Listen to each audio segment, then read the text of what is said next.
J'ai croisé tout à l'heure un inconnu en chemin. Le cœur vide, les poches pleines de chagrin.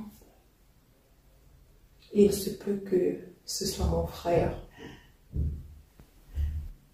En fait, entre nous, il n'y avait pas d'air, pas de regard, pas de lien. Juste deux âmes et deux destins. Et pour justifier cela, on m'a dit c'est ton consanguin. Comme si ce mot justifiait tout ce qu'on avait perdu comme câlin. Mon fils, lui, s'est battu dans la rue avec un autre gosse qui était pour lui un inconnu. Mais il se peut que ce soit son cousin. Encore une fois, c'est incertain. Leurs parents étaient l'un pour l'autre des étrangers, des consanguins, je veux dire. Dans ma culture, avec des membres de sa famille, on ne se marie pas. Mais vous savez quoi? Ma sœur a eu un enfant et voilà, elle est prête à épouser le père. Mais pour une énième fois, il se peut que son amant est le consanguin de ma mère.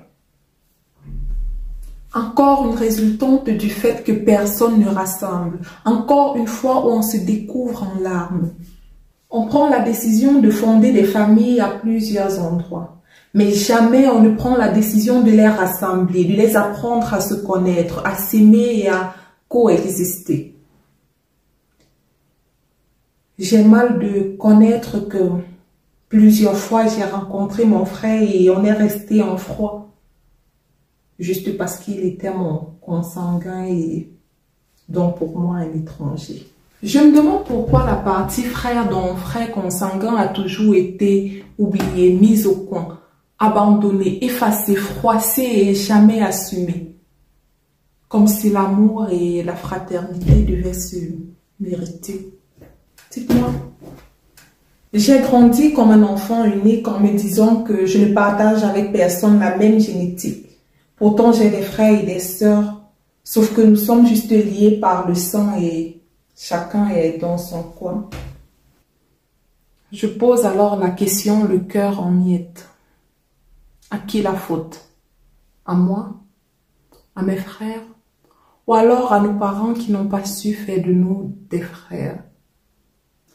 Aujourd'hui, on se découvre, mais c'est flou. On ne sait pas s'aimer, on ne sait pas s'accepter, on ne sait pas faire le premier pas du tout. Maintenant, on doit apprendre à s'aimer sans histoire.